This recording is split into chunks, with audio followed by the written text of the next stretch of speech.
தமிழ் உணர்வு, நம்ம மொழிக்காக நடத்தின போராட்டம், இது அடுத்த தலைமுறைக்கு காட்டுறதுக்கான வாய்ப்பு இந்த படத்துக்குள்ள இருக்குன்றது தெரிஞ்சது. அதை நம்ம நடிக்கிறதன் மூலமா அது வாழ்நாளுக்கும் ஒரு பெருமையை எனக்கு கொடுக்கும்ன்றது அந்த ஸ்கிரிப்ட் படிக்கும்போது தெரிஞ்சது. இன்னொன்னு, நடிகனா, ஏன்னா என்னுடைய வேலை அதுதான், ஒரு நடிகனா நிறைய சவால்கள் இருக்கு இந்த கதைக்குள்ள, நடிக்கிறதுக்கு நிறைய ஸ்கோப் இருக்கு. ஸோ நம்மள ஒரு நடிகனா மேம்படுத்திக்கிறதுக்கான வாய்ப்பும் இந்த கதையில இருக்கதான் நான் உணர்ந்தேன். அதுதான் மிக முக்கியமான காரணம் இந்த படம் பண்ணணும்னு நினைச்சதுக்கு. அப்படி அவங்க எழுதியிருந்ததும், அண்ட் இன்னொன்று, சுதா மேம் இதுக்குள்ள நிறைய வருடங்கள் எடுத்துக்கிட்டதுனால எனக்கு வேற எந்த கேள்விகளும் இதுக்குள்ள இல்லை. மேம் நீங்க பார்த்துக்குங்க, நான் வரேன்னு சொல்லிட்டேன். நீங்க டிசைட் பண்ணுங்க ப்ரொடியூசர் யாருன்றதையும் நான் சொல்லிட்டேன். அப்படிதான் இந்த படம் ஆரம்பிச்சது. ஏன்னா இந்த கதையை ஒரு சினிமாவாக்குறதுன்றது ரொம்ப ரொம்ப கஷ்டம்.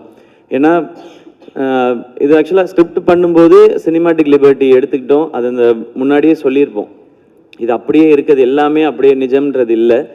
உண்மை சம்பவங்களை அடிப்படையாக வச்சு ஒரு சினிமாக்குன்னு ஒன்று பண்ணணும். ஏன்னா இது பெரிய இதில் ஒரு வணிகமும் இருக்குன்றதுனால எல்லாரும் பார்க்கணும் இதில். ஆனால் அதே டைமில் ரொம்ப சினிமாவாக்கிட்டா இன்டென்சிட்டி குறைஞ்சிரும், ரொம்ப இன்டென்ஸ் ஆக்கிட்டா அது ஒரு குறிப்பிட்ட ஏஜ் குரூப் மட்டும் பார்க்குற படமாக மாறிடும்.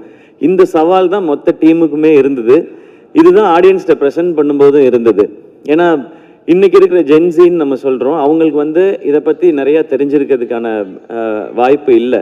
ஆனால் அவங்க பார்க்கும் பொழுது சினிமாவோட அவங்க ஒன்றணும், அந்த படத்தை அவங்க என்டர்டெயின் ஆகணும், என்ஜாய் பண்ணணும், அப்புறமா முடியும் போது இப்படிலாம் நடந்திருக்கான்னு தெரிஞ்சுக்கணுன்ற. ஸோ இது அனைத்தையும் சேர்த்து ஒரு படம் பண்ணணுன்றது தான் இந்த மொத்த டீமுமே போராடினது. அதனால தான் மேம் என்ன சொல்கிறாங்களோ அதை செஞ்சிடணுன்றது தான். இதில் ஆளாளுக்கு ஒரு தாட் இருந்ததுன்னா இதை கொண்டு சேர்க்க முடியாது. அண்ட் 3 o'clock 4 o'clock எந்திரிக்கிறதுன்னு சொன்னாங்க, 7 மணிக்கு ஃபர்ஸ்ட் ஷாட்னு சொன்னாங்க. அது பெரிய சவால் இல்லை, ஏன்னா அதுதான் நம்மளுடைய வேலை. இந்த டைமுக்கு வரணும்னு சொன்ன டைரக்டர் என்ன டைமுக்கு வர சொல்கிறாங்களோ அந்த டைமுக்கு போய் இதுக்கு முன்னாடியும் அப்படி தான் பழகியிருக்கேன் மேம். அதனால இது எனக்கு புதுசாக இல்லை.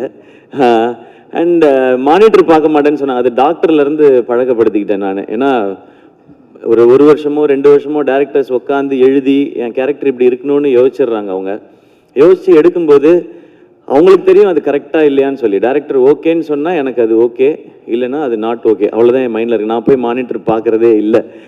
நான் டைரக்டர்ஸை நம்பி தான் இப்போ பண்ணிகிட்ருக்கேன். அதுக்கு முன்னாடி நம்ம கதைகள் என்ன டவுட்ஸ் வேணாலும் கேட்டுக்கலாம் ஷூட் போகிறதுக்கு முன்னாடி. ஒன் ஷூட் போயிட்டோன்னா டைரக்டர்கிட்ட சரண்டர் ஆகிடணுன்றது தான் இப்போ நான் பழகிக்கிட்டது. அது என்னை இன்னும் ஒரு நல்ல ஆக்டராக மாற்றிட்டு இருக்கு. ஸோ இனிமேல் அதை கண்டினியூ பண்ணணுன்னு நினைக்கிறேன். அண்ட் அடுத்து மிக முக்கியமாக இந்த தேங்க்ஸ் சொல்ல வேண்டியது பத்திரிகை ஊடகத்தில் இருக்கிற நண்பர்களுக்கு. இது என்னுடைய 25வது படம்.